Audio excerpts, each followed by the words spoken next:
Om Namo Bhagavate Vasudevaya. Om Namo Bhagavate Vasudevaya. Om Namo Bhagavate Vasudevaya.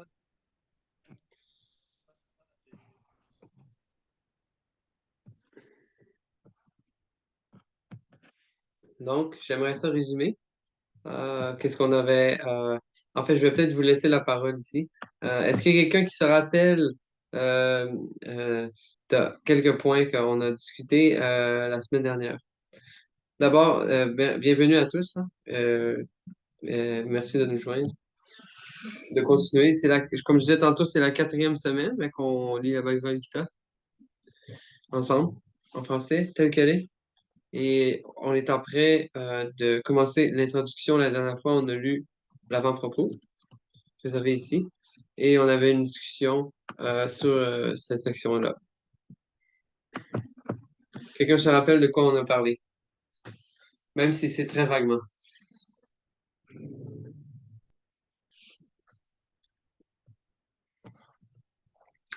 Ok, je vais vous aider. Prabhupada, c'est l'avant-propos. On avait vu qu'il avait écrit ça en 1971 lorsque sa deuxième édition de la Bhagavad Gita était apparue. Et il avait essentiellement expliqué pourquoi il avait écrit cette Bhagavad Gita. Et il avait expliqué que la plupart des Bhagavad Gita qui n'étaient pas disponibles, surtout en Occident, euh, il était que la Bhagavad Gita qui était disponible en Occident et en général, elle était de nature à suivre la philosophie impersonnaliste, ou ce que Srila Prabhupada définissait comme le Mayavad, le Mayavad, ou la philosophie impersonnelle. Et il avait pris la peine de nous expliquer que cette philosophie, si on l'accepte, elle est très dangereuse, en quelque sorte, pour notre vie spirituelle, pour le bienfait permanent ou éternel de notre âme.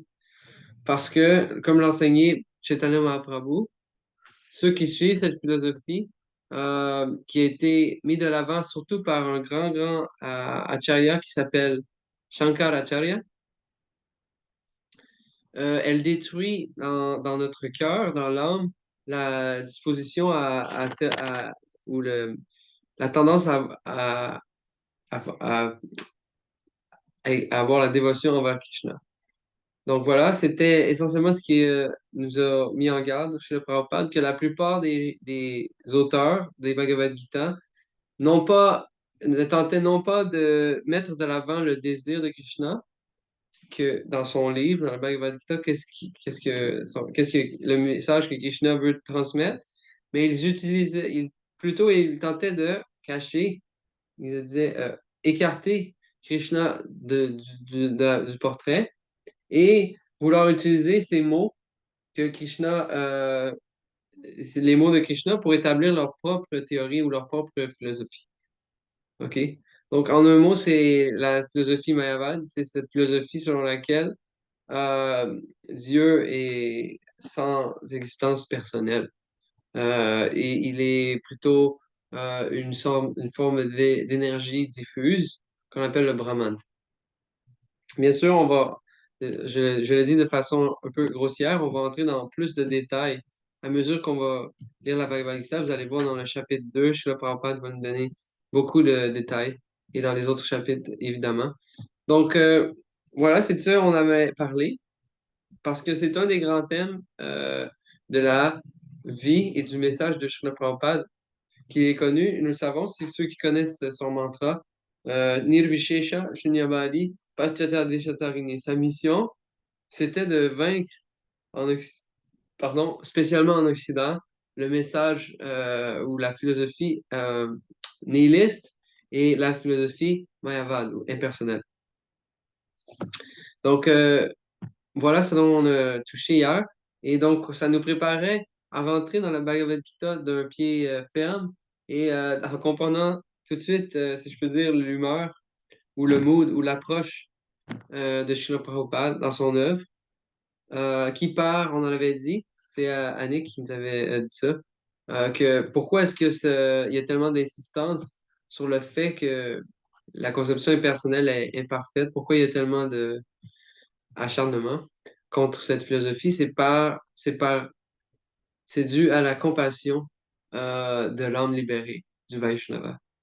Il voit que plus dangereux encore que de se perdre dans ce monde de plaisir temporel, plus dangereux encore est de suivre une voie qui nous mène à nier, une voie soi-disant spirituelle qui nous mène à nier l'existence ou la personnalité ou le désir du Seigneur.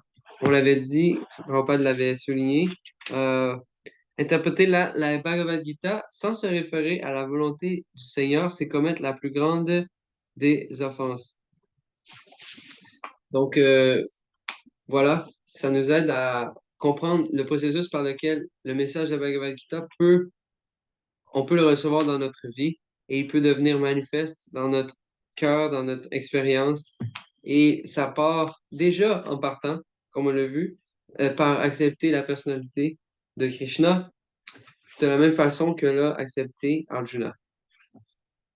C'est-à-dire comme le Param Brahma, Param Dhamma, la personnalité suprême, entre toutes. Donc, OK, voilà, je voulais donc qu'on se lance ensemble dans l'introduction.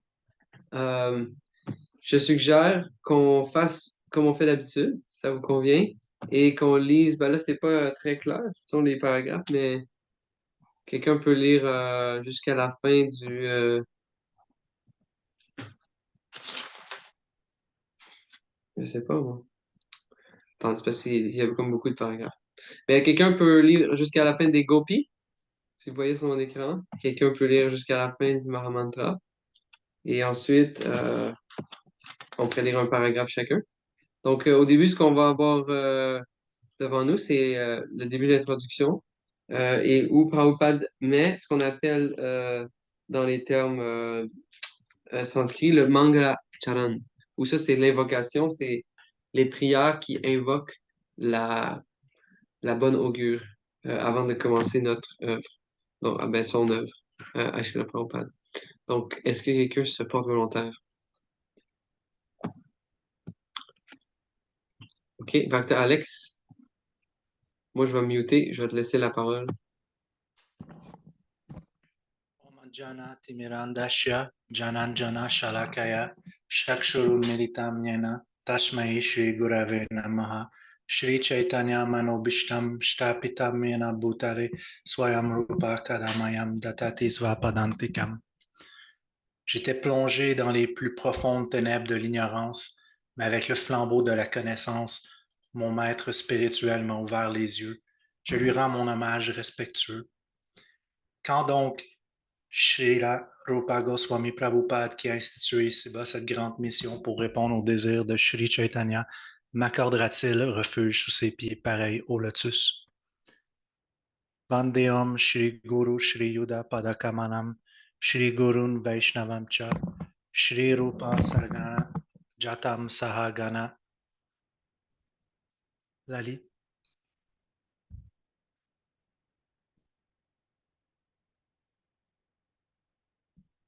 Hare Krishna. Vandeyam Shri Guru Shri Yuta Parakamanam Shri Gurun Vaishnavam Cha Shri Rupam Sarajatam Sahagana Raghunathan Vitam Tam Sajivam Sedwatam Savadutam Parijana Sahitam Krishna Chaitanya Devam Shri Radha Krishna Pada Sahagana Lalita Shri Vishakam Vitam Cha. Je rends mon hommage respectueux aux pieds, pareil au lotus de mon maître spirituel, de tous les trois petits points. Je m'excuse à tout le monde, il y a quelque chose qui me bloque. Merci beaucoup. Merci, Prana. De tous les précepteurs de la voie de la dévotion et de tous les Vaishnavas, mon hommage respectueux également au pied pareil au lotus de Srila Rupa Goswami et de son frère aîné Sanatana Goswami, de même qu'à Raghunatha Das, Raghunatha Bhatta, Gopal Bhatta et Srila Jiva Goswami. J'offre encore mon respectueux hommage à Sri Chaitanya, à Sri Krishna Chaitanya, pardon, et à Sri Nityananda, de même que Shri Advaita Prabhu, Garadhar Shrivasa et les autres compagnons. Et mon hommage enfin à Srimati Radharani et à Shri Krishna comme à leurs compagnes Lalita Vishaka et les autres gopis. Hare Krishna. Tiens, merci Alex. Tu as lu d'une façon très dramatique. Merci. Bienvenue. Haribol. Prochain? Ok, Michael. Oui. Et Krishna Karuna Sindhu Dina Bandhu Jagatpate Gopesha Gopika Kanta Radha Kanto Namastute. Ô Krishna, océan de miséricorde, toi l'ami des malheureux et le Seigneur de l'univers, toi le maître des pâtres, l'amant de Radharani et des gopis, je te rends mon hommage respectueux. Tapta Kanchana Gourangi Radhe Vrinda Raneshvari, Vrisa Banu Sute Devi Pranamami Hari Priye. Ô Radharani, je t'offre mes respects, toi la reine de Vrindavana, dont la carnation est d'or en fusion. Ô toi la fille du roi, Vrishnabhanu, si cher au Seigneur Krishna, Vanchakalpa Tarobhyacha Kripa Sindhubhya Evacha Patatinam Pavanebhyo Vaishnavanebeyo Namo Namaha. Sans fin, je rends mon hommage respectueux à tous les Vaishnavas, les dévots du Seigneur. Ils peuvent, comme l'arbre à souhait, combler les désirs de chacun et débordent de compassion pour les êtres déchus. Shri Krishna, Prabhu Nityananda Shri Advaita Gadadhara Srivasadi Gaura Bhaktivinoda. Je rends mon hommage respectueux à Shri Krishna Chaitanya Prabhu Nityananda Shri Advaita Gadadhara et à tous les dévots de Gauranga menés par Srivasa. Hare Krishna, Krishna Krishna, Hare Hare, Hare Rama, Rama Rama, Hare Hare. La Bhagavad Gita, connue également sous le nom de Gitopanishad, renferme l'essence du savoir védique. Elle est l'une des Upanishads les plus importantes. Il existe d'ailleurs de nombreux commentaires sur l'ouvrage, tellement même qu'on pourrait s'interroger sur le bien fondé d'une nouvelle publication. Voici donc ce qui m'a amené à produire la présente édition de ce livre. On va passer au prochain. Merci, Michael. Madame Pablo.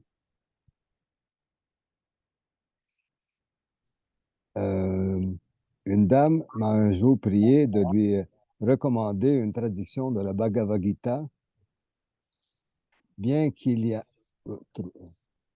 bien qu'il y en ait eu des multiples versions. Je ne vois pas bien s'il y a quelque chose devant. Il y a le mot que je ne vois pas, il y a quelque chose dessus. Faut vous bouger Ah, ok, votre ok. Ah, ok, je le vois. Version indienne et occidentale de l'œuvre. J'en ai trouvé aucun qui conserve rigoureusement au texte son intégré originel. Dans dans presque toutes les commentateurs donnaient leur opinion personnelle sans réellement rendre tel quel l'esprit de la Bhagavad Gita. Je continue. Oui, Or, cet esprit, l'écrit lui-même nous le révèle. Tout comme prendre un médicament, il faut se référer à la posologie. Il convient de recevoir la Bhagavad Gita en observant les directives de celui qui l'a annoncé.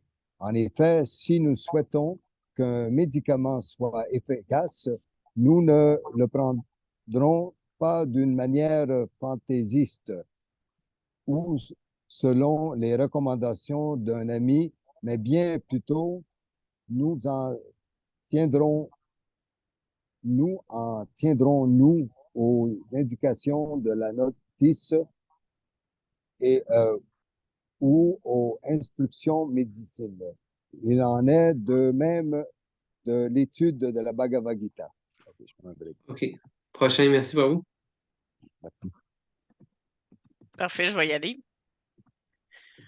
Au fil des pages, l'identité de Krishna s'affirme. Il est Bhagavan, il est Dieu, la personne suprême.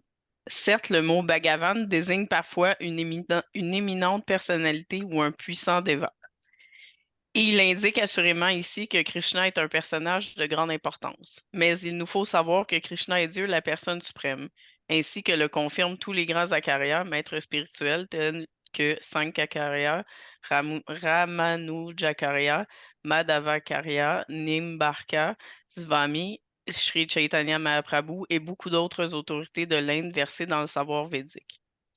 En outre, le Seigneur en personne établit sa divinité suprême dans la Bhagavad Gita elle-même, divinité que lui reconnaissent la Brahma Samhita et l'ensemble des Puranas, plus particulièrement le Bhagavata Purana ou Srimad Bhagavatam. Krishna tu Bhagavan Svayam. Nous devons donc recevoir la Bhagavad Gita conformément aux directives de Dieu lui-même. Dans le 4e chapitre, le Seigneur dit, je vais juste descendre un petit peu. OK. Iam vivasvate yogam proktavan aham aviyayam vyavasvam manave prabha manur ishvakave bavi evam param praptam Yam Rajarshayo Vidu Sa Kalina Maata Yogo Nasta Paran Tapa Sa Evayam Mayate Dya Yoga Prokta Puratana Bhakto Sime Sa et Saka Seti Rahasyam I Etam Utamam. Il Yeah! apprend. Bien Il joué. apprend à Arjuna que la connaissance du yoga dont il est question ici fut d'abord révélée au Déva du Soleil, qui la livra à Manu, lequel la communiqua à son tour à Ishvaku. Ainsi, le yoga qu'enseigne la Bhagavad Gita fut transmis par une filiation spirituelle de maître à disciple. Or, comme avec le temps, ce savoir s'est perdu, le Seigneur l'énonce à nouveau, mais cette fois, il l'expose à Arjuna sur le champ de bataille de Kurukshetra. Je continue? Bon, c'est bon, ben, on va enchaîner, je pense. Parfait. Merci. Annick? Om Jnanatimirandasya Gyananjana Shalakaya Chakshur Unmilitam Yena Tasmai Shri Gurave Namaha. Si vous remarquez ce que je dis là en ce moment, c'est ce qu'on a lu au tout début. Avant de parler aussi, avant de parler des Écritures, c'est une invocation qu'on dit généralement. Shri Chaitanya Manobishtam Shtapitam Yena Bhutale Swayam Rupa Kadamayam Dadati Swapadantikam Namam Vishnu Padaya Krishna Prestaya Bhutale Shrimate Bhaktivedanta Swaminiti Namine Namaste Sarasvati Devi Gauravani Pracharini Nirvishesha Shunyavadi Paschatya Deshatarine Vanchakalpatarubhyascha Kripa Sindhubhya cha Patitanam Pavanebhyo Vaishnavebhyo Namo Namaha Jai Shri Krishna Chaitanya Prabhu Nityananda Shri Advaita Gadadhar Shivasadi Gauravakta Vrinda Hare Krishna Krishna Krishna Hare Hare Hare Rama Ram Rama Hare Hare.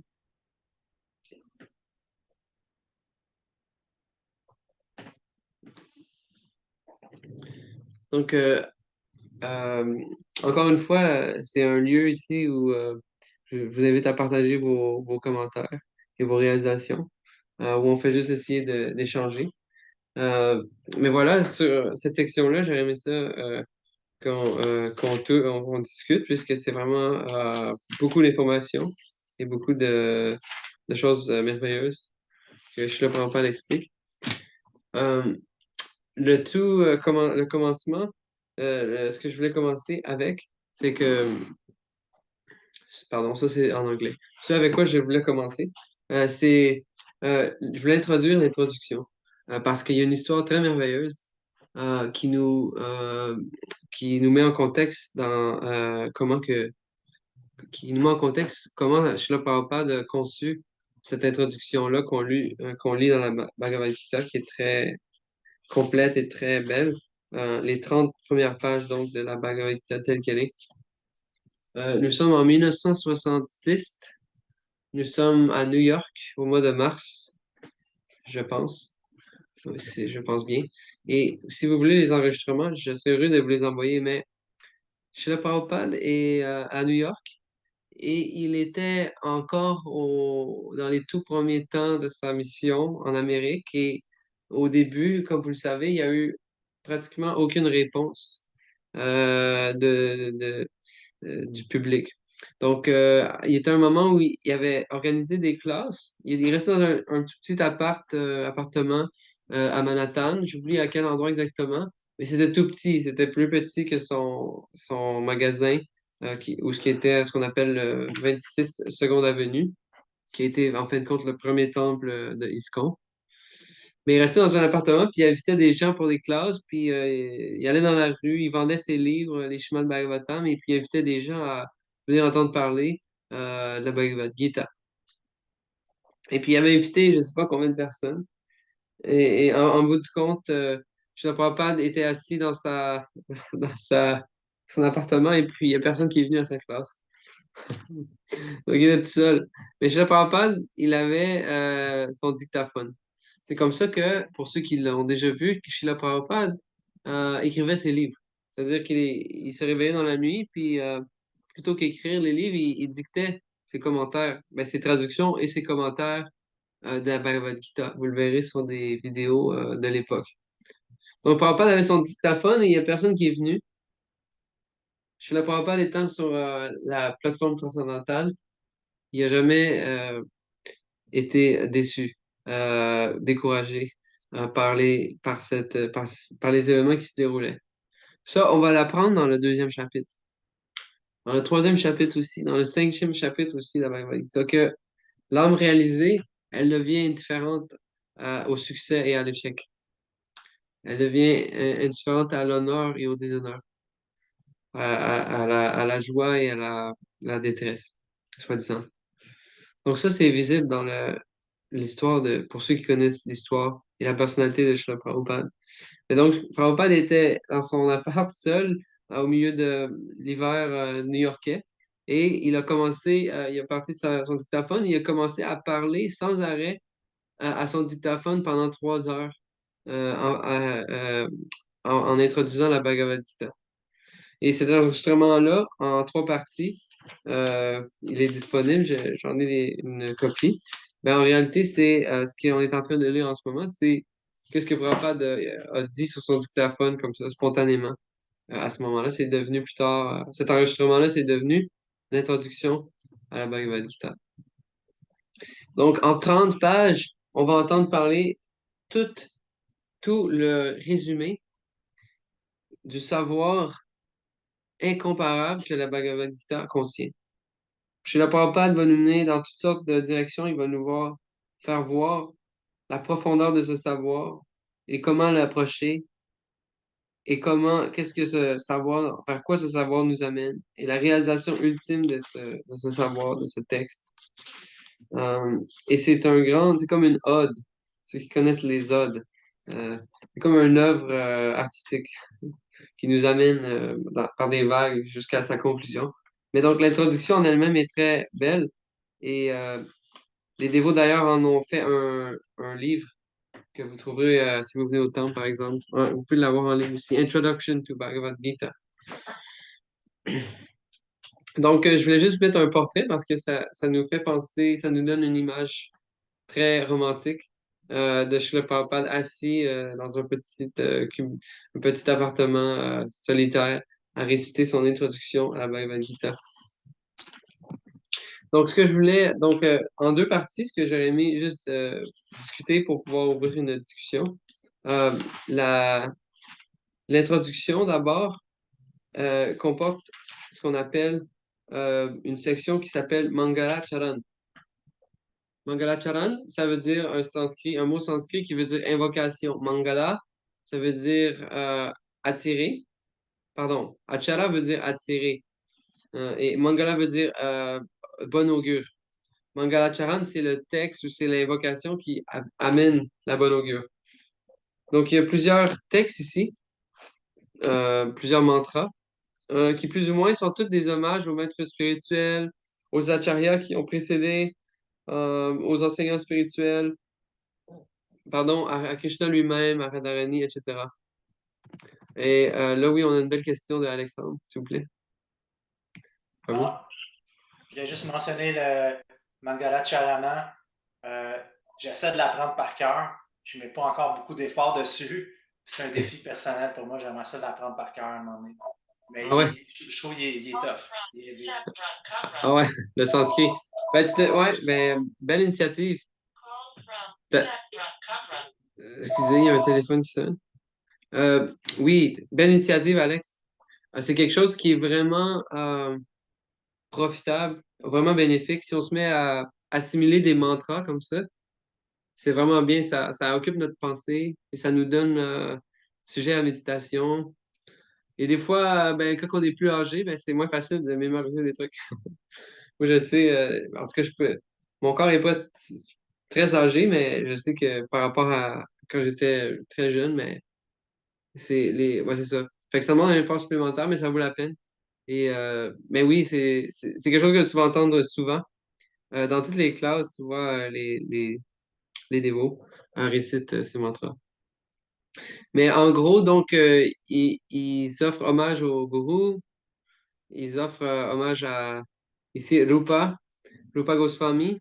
OK, lui, pourquoi?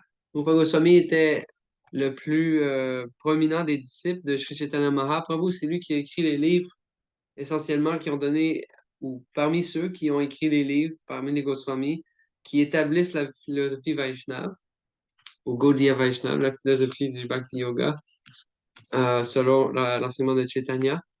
Donc, c'est très bénéfique de demander sa bénédiction avant de commencer d'écrire un livre spécialement.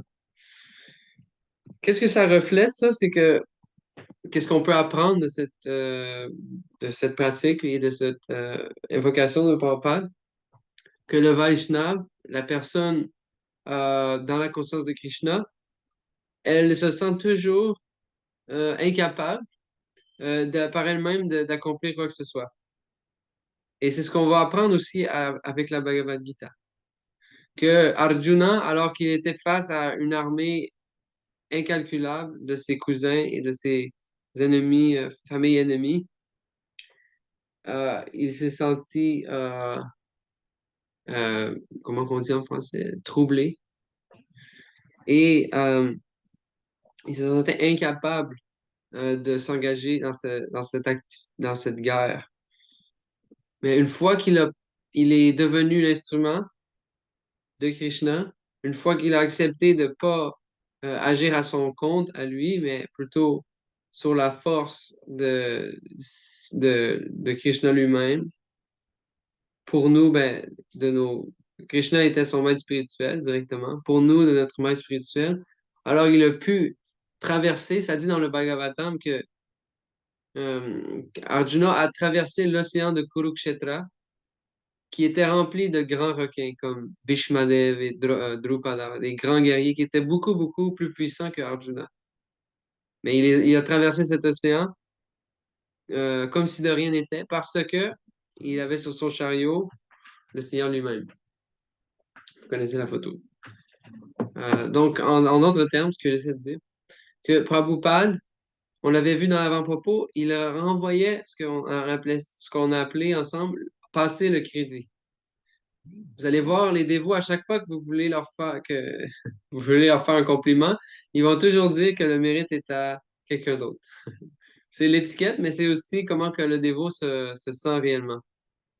C'est comme une façon c'est une bienséance spirituelle. De toujours donner le mérite à ceux qui nous sont supérieurs et ceux qui nous ont aidés dans notre vie spirituelle, ceux sans qui on ne serait pas on ne serait pas présent et on ne serait pas dans la dévotion, dans le bhakti. Donc, aussi exalté, aussi réalisé qu'on puisse être comme les Srila Prabhupada, ils se sentent toujours dépendants de la force qu'ils reçoivent de ses prédécesseurs. Et c'est cette force ou c'est cette dépendance qui fait justement sa force ce qu'on peut dire, son influence, ses capacités. C'est comme le procédé pour avoir du succès, donc, dans notre vie spirituelle, c'est de toujours se placer en dessous de ceux qui ont ce pouvoir de nous bénir. N'est-ce pas? Un de mes amis, qui est un dévot, il voyageait autrefois à Montréal. Il est en Europe maintenant. Il nous disait que la miséricorde, vous comprenez miséricorde? C'est dur de trouver un équivalent euh, à mercy en français. Miséricorde, mais ça veut dire la grâce. Je pense que la grâce, c'est mieux. La grâce, c'est comme l'eau. L'eau, ça va toujours en descendant. Ça va toujours où c'est plus bas. Naturellement, ça va aller là où c'est plus bas, ça va aller là. Donc, autrement dit, si nous, on se place plus bas, on devient récipient de cette grâce. Et c'est un processus qui fonctionne. C'est pourquoi on disait, avant de parler des Écritures ou de quoi que ce soit, de spirituel, on dit toujours les invocations. Mais le dévot, pas seulement avant de parler ou avant d'écrire un livre, mais avant de faire quoi que ce soit. En se levant le matin, avant de cuisiner pour Krishna, avant d'étudier, avant d'aller, avant de conduire sa voiture. Le dévot est toujours dans cet état d'esprit où il dépend de cette grâce. Et c'est ce qui fait sa force dans toutes les étapes de sa vie. Donc voilà, c'est ce qu'on apprend de cette évocation et comment dire, la disposition Vaishnav en général. Et donc, ce qu'on apprend maintenant dans cette première section, et nous l'avons déjà expliqué ou discuté plus tôt dans l'avant-propos, dans les textes qui ont précédé,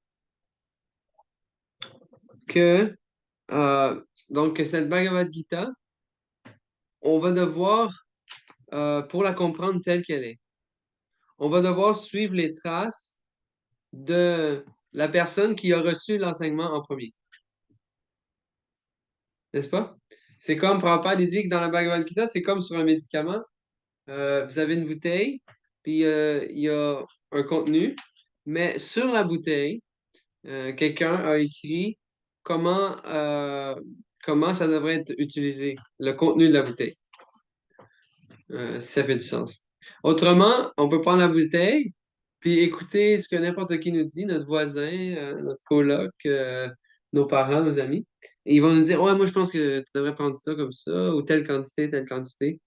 Autrement dit, tu ne te réfères pas à l'autorité. Donc à ce moment-là, c'est dangereux. Ou tu peux obtenir des effets contraires. Donc Prabhupada, il donne l'exemple qu'on devrait prendre la Bhagavad Gita, et comme un médicament, sur la bouteille, il y a une instruction comment on accepte la Bhagavad Gita. Je ne sais pas si vous comprenez. Mais donc, la Bhagavad Gita contient l'enseignement transcendantal de Krishna. Mais à l'intérieur, on a un exemple chez la personne de Arjuna, comment il a reçu son enseignement, comment il l'a compris et comment il l'a mis en pratique. N'est-ce pas? En d'autres termes, ce qu'on voit de leur dialogue entre Krishna et Arjuna, c'est que Krishna est Param Brahma, Param Dhamma, Pavitram Paramam Bhavam. On va le voir dans la prochaine page. Qu'il est lui-même Dieu, la personne suprême. Et qu'il a accepté Krishna ainsi et comme le maître spirituel ultime. Et qu'il était prêt à accepter toutes ses paroles et à agir selon ce qu'il avait dit, sans discuter. Donc, on doit accepter la Bhagavad Gita conformément aux directives de Dieu lui-même. Donc, la façon que Krishna enseigne, il l'indique ici, c'est dans le parampara. C'est-à-dire que, attendez,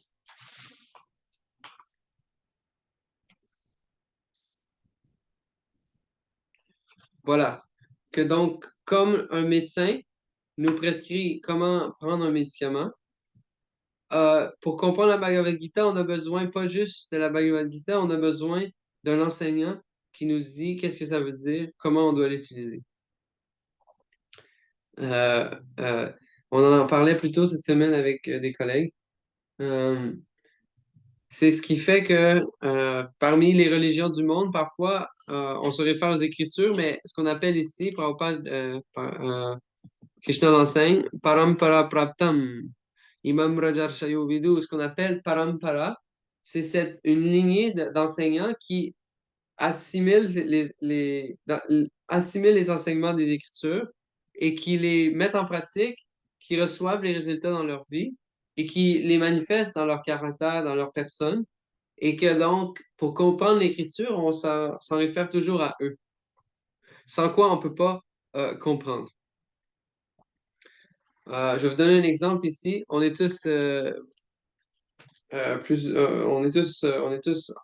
on observe toutes les pratiques de la bhakti, je pense, dans notre groupe. Qui nous aurait dit comment qu'on va chanter sur un mala? Qui nous avait dit qu'il faut garder notre sac, nos billes dans un sac? Si imaginez dans 500 ans, quelqu'un lit la Bhagavad Gita telle qu'elle est. Elle a beaucoup d'informations, mais elle va pas nous dire, ça nous dit pas comment se peigner les cheveux comme un Vaishnava ou se raser les cheveux. Ça nous dit pas comment s'asseoir ou manger, comment comment dealer, comment on dit, comment s'entretenir avec les autres. Ça nous enseigne. Donc, ça contient la philosophie qui est la fondation de notre vie, qui est la fondation de nos agissements. Mais pour la connaître, pour l'accepter, pour la mettre en pratique, pour comprendre qu'est-ce qu'elle veut dire pratiquement et comment on peut en tirer profit, ça nous prend à tout prix ce qu'on appelle un représentant du Parampara. C'est pourquoi Krishna dit, il y a une belle photo ici, dans la Bhagavad Gita. J'ai enseigné ce savoir, au Déva du soleil. Vous voyez en haut, Krishna est en train de révéler le savoir transcendantal à Vivasvan, Vivasvan, le dieu du soleil. Et qui lui l'a transmis à Manu, le père de l'humanité, et Manu l'a transmis à Ikshvaku, son fils. Ikshvaku, c'est donc un des grands rois de notre planète, la planète Terre. Donc, ce savoir a voyagé entre les générations comme ça, mais donc il est devenu perdu au fil du temps. Donc, voilà ce qui rend cette Bhagavad Gita qu'on étudie spéciale, c'est qu'elle est présentée telle qu'elle est, sans modification, et on la reçoit comme si un acharya nous prenait la main dans la main et nous montrait comment cet enseignement-là peut être mis en pratique. Donc ça, c'est les commentaires de Srila Prabhupada. Donc, voilà. Qu'est-ce qui fait, encore une fois, cette Bhagavad Gita tellement unique qu'on va apprendre comment Arjuna, lui, personnellement, a accepté ce savoir, c'est-à-dire que Krishna était bel et bien Dieu, la personne suprême, et qu'il a montré l'exemple que celui qui veut comprendre la Bhagavad Gita doit agir selon la Bhagavad Gita. Et ça va donner le fruit qu'on recherche. La différence avec la philosophie Vaishnava et la philosophie qu'on pourrait dire orientale, Prabhupada disait, c'est qu'on n'arrive jamais à une conclusion dans la philosophie occidentale.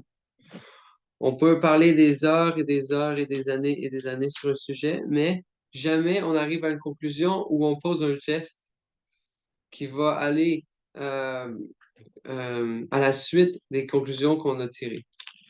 Autrement dit, on l'avait vu dans l'avant-propos, Krishna nous dit, dans la Bhagavad Gita, Manmana Bhavamat Bhakto Madhyaji Mam Namaskuru Mam Vaishi Satyamte Pratijane Prayisume. Il dit, pense toujours à moi, médite sur moi, deviens un Bhakta, offre-moi l'adoration, offre-moi des hommages. Donc, c'est assez littéral. Et celui qui accepte la Bhagavad Gita telle qu'elle est va mettre en pratique immédiatement ce savoir-là et il va recevoir les fruits. Mais pour quelqu'un qui l'approche d'une façon non pas à la façon que Arjuna l'a fait, mais selon la manière euh, sceptique ou non dévotionnelle ou théorique, il va simplement argumenter sans fin sur les, pardon, les concepts qui sont présentés dans la Bhagavad Gita. Donc, j'aimerais ça laisser place à plus de discussions. Je voulais juste je voulais conclure avec ça. Et je vais vous laisser, si quelqu'un a des commentaires ou des réalisations sur ces lectures, ou qu'est-ce qu'on a écouté aujourd'hui, s'il vous plaît.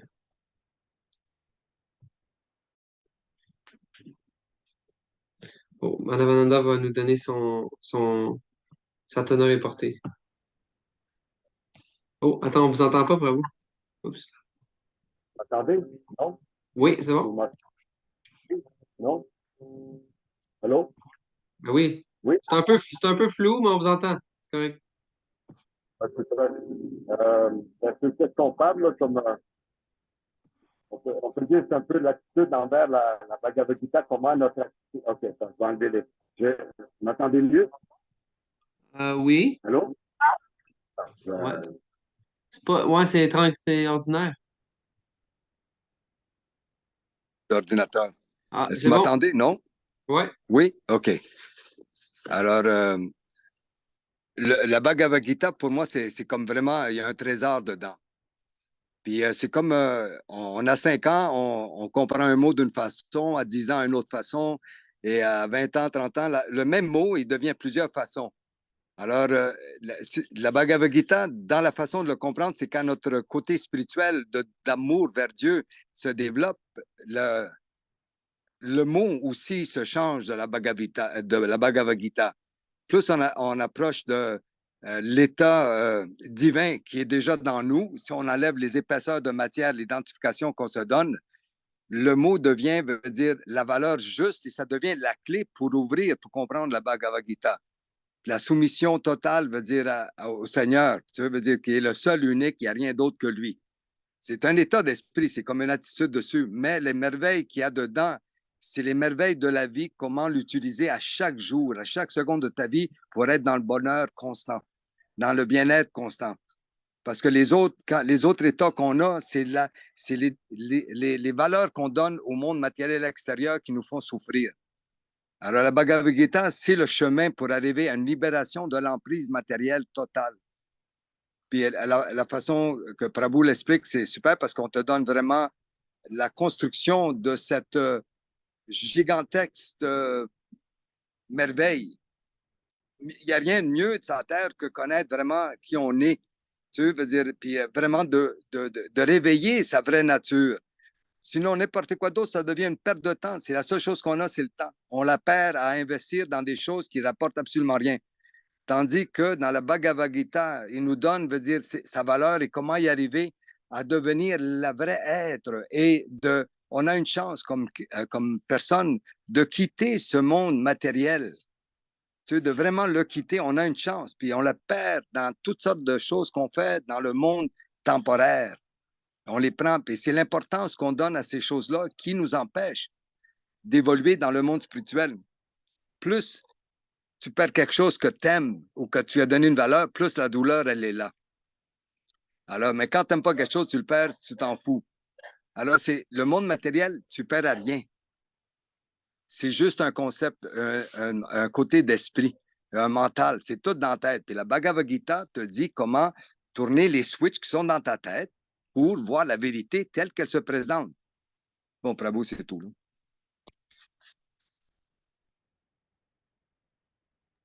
Oui, merci, Prabhu.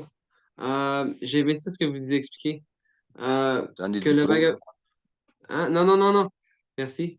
Que la Bhagavad Gita, on va la comprendre de plusieurs façons à mesure que notre réalisation se développe. Euh, et que différentes personnes l'ont compris à différents degrés. Euh, et que justement parce que c'est dynamique, à mesure qu'on la met en pratique, Krishna, il explique dans le 10e chapitre. Il y a 4 versets dans la Bhagavad Gita qui sont considérés la source ou comme le cœur de la Bhagavad Gita. C'est le chapitre 10, verset 8 et les suivants. Mais Krishna dit que ceux qui me servent sans interruption, je rentre dans leur cœur et je détruis l'ignorance. Et je leur donne Buddhi Yogam, Tam. Yenamam Upayantite. Je leur donne cette intelligence qui les fait venir de plus en plus vers moi, naturellement. Donc, ça, c'est le vrai secret pour comprendre la Bhagavad Gita.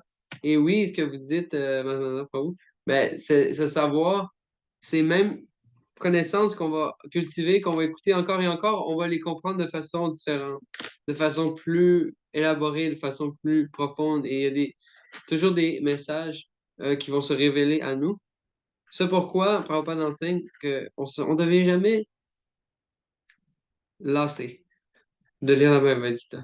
On peut lire, Prabhupada dit, des milliers de fois et de nouveaux sujets euh, de nouveaux sujets pour se réjouir et des nouvelles réalisations vont nous venir. Merci pour ça. Quelqu'un d'autre? Annick, faut que tu nous révèles tes pensées. T'es maintenant la plus steady dans tout le groupe, avec Back to Michael.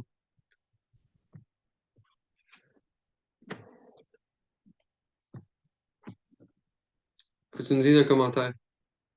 Ben, je sais pas. J'ai pas grand-chose à dire. J'ai pas l'impression que, je sais pas, ce qu'on lit, c'est complet déjà. Fait que j'ai pas l'impression que je peux y ajouter quoi que ce soit. Mhm, mhm. Je C'est un pense bon pas point. que, je pense pas que ce que j'ai à dire, ben, en fait, j'ai rien à rajouter, là. Mais j'ai Euh, une question pour toi d'abord. oui. Est-ce que la première fois que tu as lu la Bhagavad Gita, que tu as lu, mettons, cette section-là, comment dire, d'entrée de jeu, tu sentais que tu pouvais accepter ça instantanément? Ah, mais c'est comme cet esprit-là que Prabhupada y parle. Ben, d'entrée de jeu, c'était plus difficile, là. Ouais. Même que, tu sais, d'entrée de jeu, c'est comme si Krishna m'avait forcé un peu à venir. Je me Ah. sentais forcée, je voulais pas, puis c'était, c'était pas drôle. Mais là, je sais pas. Au début, j'aimais pas ça, mais là, finalement, plus ça va, plus que je l'apprécie. Hmm.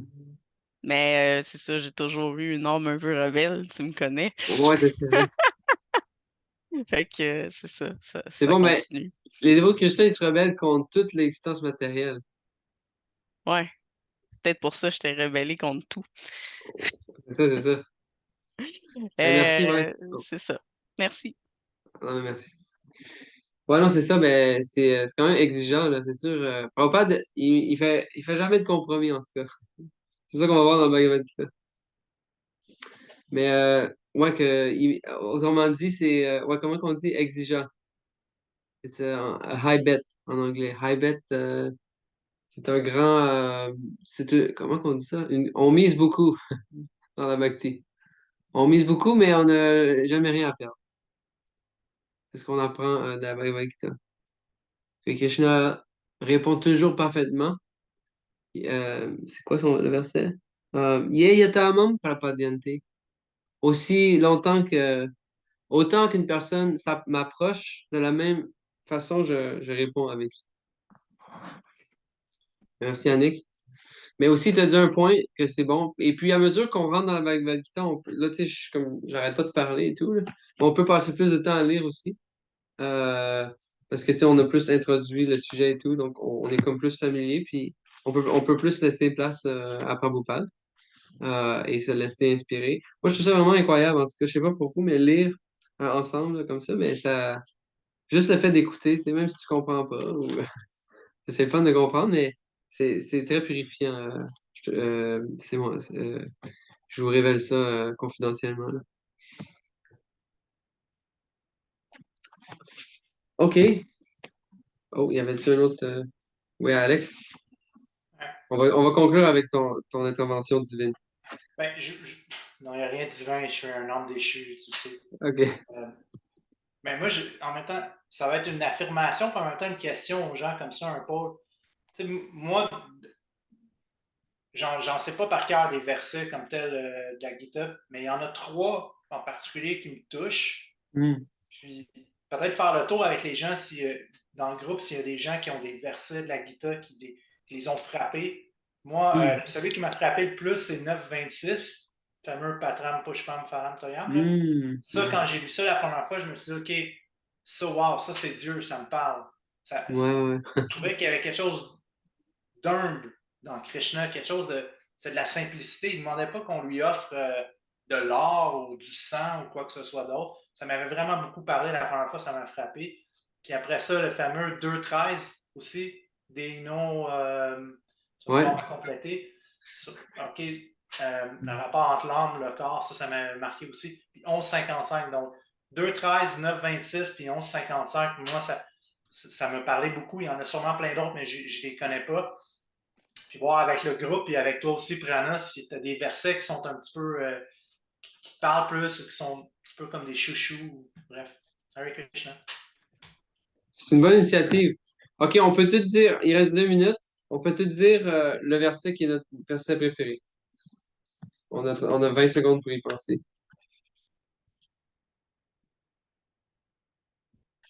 Ben, moi, je connais pas les numéros puis tout ça, là. Je sais pas le sanskrit non plus, mais je le sais pour l'avoir lu, là.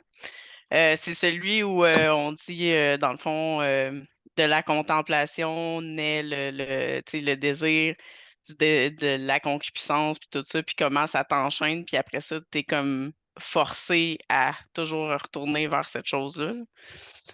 Moi, c'était plus, c'est celle-là qui m'avait plus marqué, là, que, tu sais, dans le fond, on contemple les objets des sens, ben c'est ça, dans le fond, qui nous attache à eux.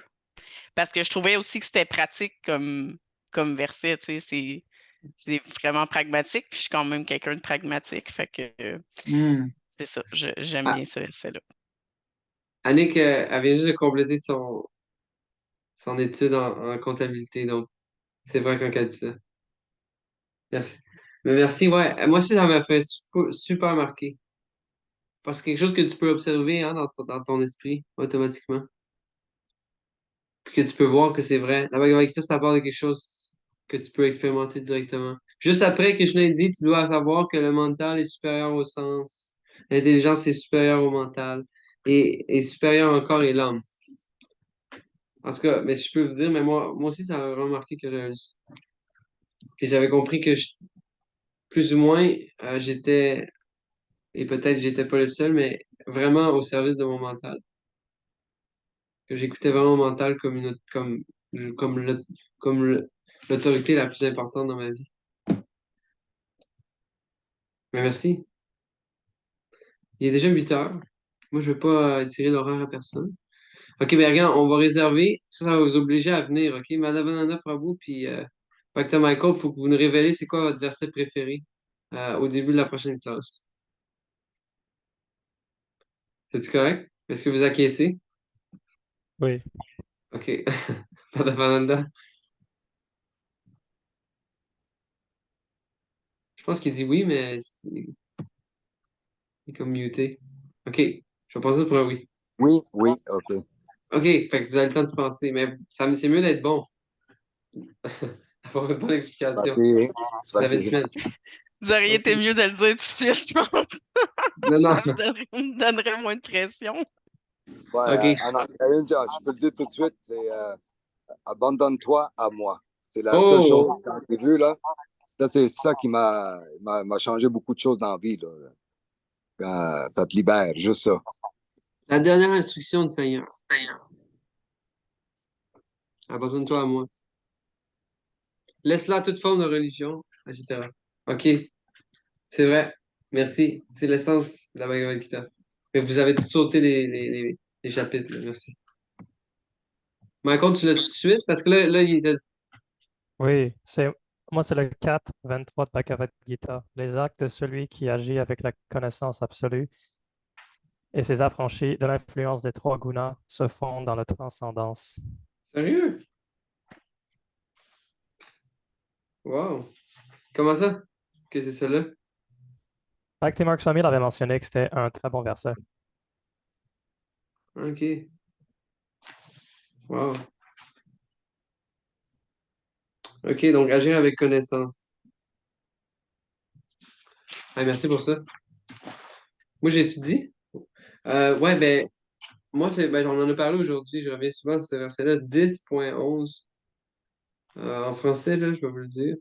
Celui qui, non, moi qui vis dans leur cœur, je leur accorde aux dévots une grâce particulière. Et va nous comme pratam. C'est-à-dire que c'est pas une grâce, mais une grâce particulière. Miséricorde spéciale. Euh, Du flambeau lumineux de la connaissance, je dissipe les ténèbres nées de l'ignorance. Alors imaginez que dans votre cœur, il y a l'obscurité et que Krishna prend un flambeau. Et je trouve que c'est la chose la plus merveilleuse que comment Krishna se manifeste. Il est toujours concerné et il est toujours soucieux de nous sortir de l'ignorance. Et il travaille très dur pour faire ça. Et sans cesse dans la vie d'un dévot, si le dévot continue de servir, son cœur va s'illuminer de plus en plus, en plus, en plus. Et il va voir, Prabhupada l'a expliqué, il va enfin voir, en fin de compte, il va se voir lui-même. Ce qu'on appelle la réalisation de soi. OK, c'est ça que je voulais dire. Merci beaucoup à vous tous. C'est un plaisir d'être avec vous à chaque fois et de prendre ce temps-là. Est-ce qu'il y en a qui sont allés à la classe de Purnachandra Prabhu? Non? En tout cas, c'était hier soir, je n'ai pas été non plus. Mais c'est les mercredis, si vous voulez, vous n'êtes pas satisfait, vous avez besoin de plus de Bhagavad Gita, mais c'est disponible. Je l'ai mis dans le groupe. Je vais conclure sur ça. Dernière chose, pour ceux qui sont à Montréal, j'ai pas l'image, j'aurais aimé ça vous la sortir.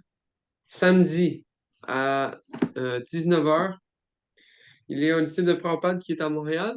Son nom, c'est Sankarshan Das Adhikari. Sankarshan Prabhu, il prêche depuis 50 ans au moins la conscience de Krishna. Et donc, il va venir avec son épouse, Vishnu Priya Mataji. Et donc, je vais juste vous dire, je vais mettre peut-être à la bonne franquette une image ici. Euh, ça va sortir à l'envers, je pense. Ouais, ça sort à l'envers. Mais s'il vous plaît, manquez pas ça. Si vous faites au temple samedi, à 17h, c'est l'article, puis Maharaj, il va donner la classe après. Euh, Disciple très spécial de Prabhupada qui prêche partout dans le monde et qui est connu pour sa prédication très tranchante. OK? Je vais vous laisser avec ça. Si vous voulez aller voir Sankarshan Prabhu, disciple de Prabhupada, il va être parmi nous pour ce week-end. Il va donner la classe dimanche soir aussi, dimanche matin et lundi matin. Donc, soyez au temple. On va tout faire pour vous mettre ça en ligne aussi sur Facebook. Ça marche? Donc, je vais encore vous remercier et on se donne rendez-vous la prochaine fois, la prochaine semaine. À vrai dire, ben, je ferai les annonces nécessaires dans le groupe, mais jeudi prochain, on aura la chance d'avoir un séminaire en soirée de Bhakti Prabhava Swami. Donc, de ce point de vue-là, je pourrais vous dire qu'est-ce qu'il y en est. On pourra peut-être déplacer la classe si vous êtes intéressé ou s'ajuster. Mais donc, jeudi prochain, on a une classe qui sera aussi en ligne sur le Facebook de ISKCON. Ça marche? Un mot de la fin, Madame Ananda? J'ai pas compris. Qu'est-ce que tu Un dis? un mot de la fin. Ben, écoute, juste d'être associé encore avec des dévots, là, j'ai la bouche bée, là, je peux rien dire. Là, je suis heureux à vous regarder, puis on parle de Dieu, on parle de Krishna, on est dans la vérité. Alors, c'est C'est le gros luxe. le gros luxe, hein, vraiment, là. Juste avant d'aller se coucher, puis d'avoir ça, là, alors tu rêves à ça un peu. Chacun donne son opinion. Tu vois les petites âmes dans chacun de nous qui expriment sur leur expérience sur cette dimension terrestre. Tu sais, la façon, comment leur cheminement, comment ils arrivent, où est-ce qu'ils sont rendus. Alors, c'est fascinant, tu veux dire, de voir ça, parce que tu parles de Krishna, comment le rejoindre tout le temps. Tu sais, alors, tu vois de toutes les manières, tu sais, comment... dans le cœur, ça se passe avec l'amour. L'amour égal pour tout le monde. Dieu, c'est tout. Il est dans notre cœur, alors il s'exprime à travers chacun de nous. La clé, c'est l'amour dans tout. Avec l'amour, tu ouvres toutes les portes. Ouais. Des fois, il y a du monde, c'est plus épais, ils ont des lunettes de soleil très dures, alors il faut pas abandonner. Ouais. Si on abandonne, c'est l'ego qui embarque dessus, là. C'est le moi, là. Puis là, tu es dans l'illusion, puis tu souffres à travers les choses qui se passent là, dans ce monde-là. Là.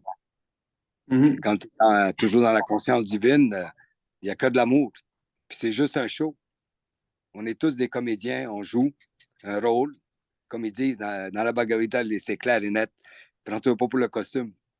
Ça veut dire, on n'est pas le costume, on est des âmes. Ouais, c'est ça. Alors, Ouais, merci pour ça. ben, merci à toi, à tout le monde. OK. Ben écoutez, c'est ceux qui veulent partager ça, je vais essayer de. Ben, on a enregistré ça, imaginez-vous. Fait que je veux dire, c'est disponible, donc vous allez juste me demander, puis je peux. Je sais pas si je peux le mettre dans le groupe, là, mais je peux vous l'envoyer de toute façon. Je vais peut-être le mettre dans le groupe. Je vous remercie beaucoup. Hare Krishna. Hare Krishna. Jai Hare Shri Krishna. Prabhupada ki. Jai. Bye. Bhagavad Gita Zelensky. Jai. Jai. Jai.